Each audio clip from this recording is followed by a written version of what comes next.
हर हर महादेव। फिर मेरी चैनल पे आप सबका स्वागत है। नमस्कार। आज शिव पुराण रुद्र संहिता में लेकर आई हूँ। श्री शिव पुराण रुद्र संहिता तृतीय खंड अध्याय 1। रुद्र संहिता तृतीय पार्वती खंड हिमालय के स्थावर जंगम द्वितीय स्वरूप एवं दिव्यत्व के वर्णन में ना के साथ उनका विवाह तथा मेना आदि को पूर्वजन्म में प्राप्त हुए सनकादि के शाप एवं वरदान का कथन नारद जी ने पूछा। ब्रह्मांड पिता के यज्ञ में अपने शरीर का परित्याग करके दक्ष कन्या जगदम्बा सती देवी किस प्रकार गिरिराज हिमालय की पुत्री हुई। किस तरह अत्यंत उग्र तपस्या करके उन्होंने पुनः शिव को ही पति रूप में प्राप्त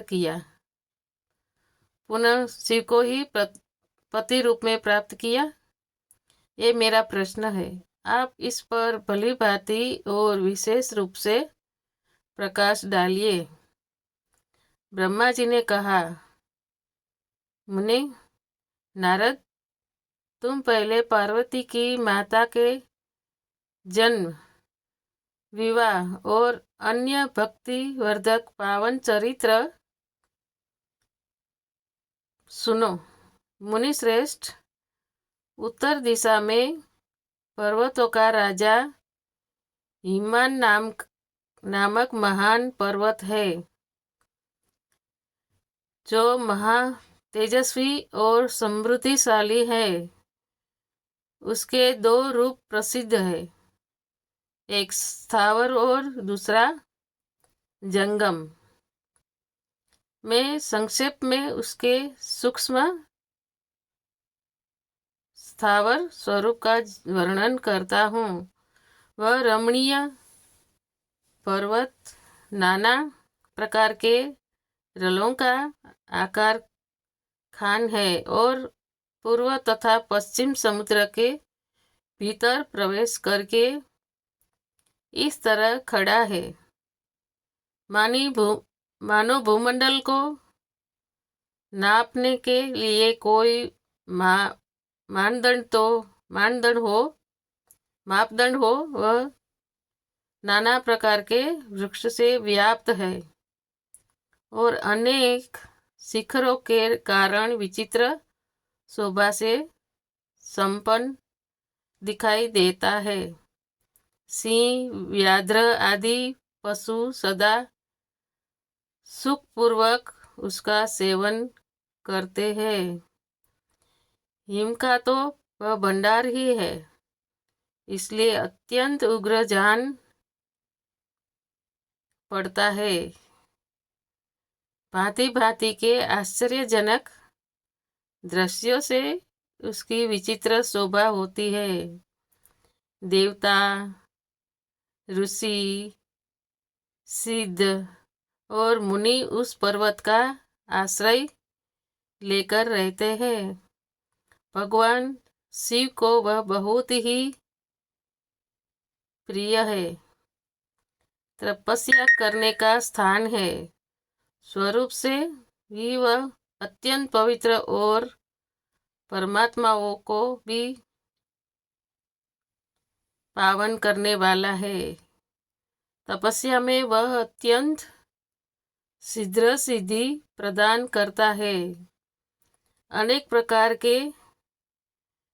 प्रकार के धातुओं की खान और शुभ है।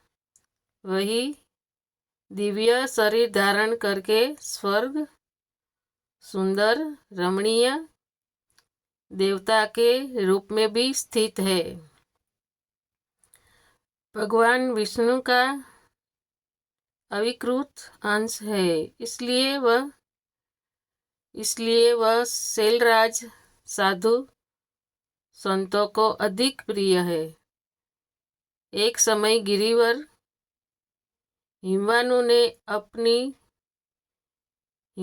अपनी कुल परंपरा की स्थिति और धर्म की वृद्धि के लिए देवताओं तथा पितरों का हित करने की अभिलाषा से अपना विवाह करने की इच्छा की। मुनीश्वर उस अवसर पर संपूर्ण देवता अपने स्वार्थ का विचार करके दिव्य पितरों के पास जाकर उनसे प्रसन्नता पूर्वक बोले। देवताओं ने कहा, पितरों, आप सब लोग प्रसन्नचित होकर हमारी बात सुने, और यदि देवताओं का कार्य सिद्ध करना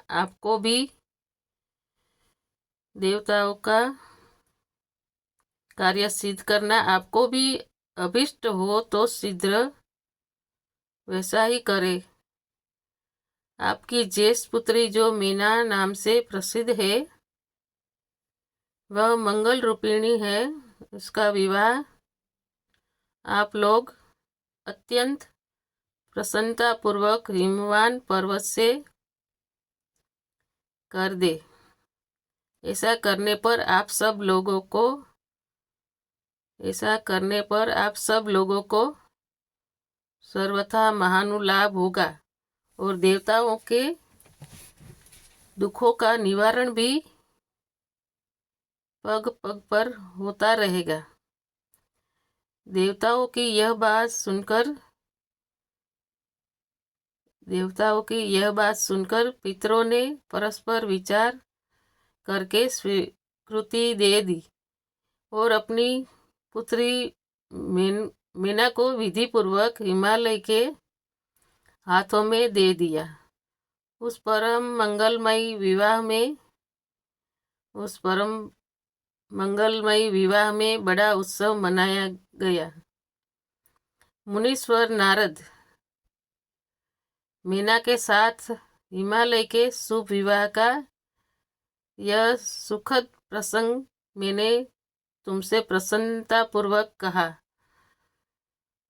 कहा है। अब और क्या सुनना चाहते हो? हर हर महादेव, हर हर महादेव। जय श्री सोमनाथ महादेव।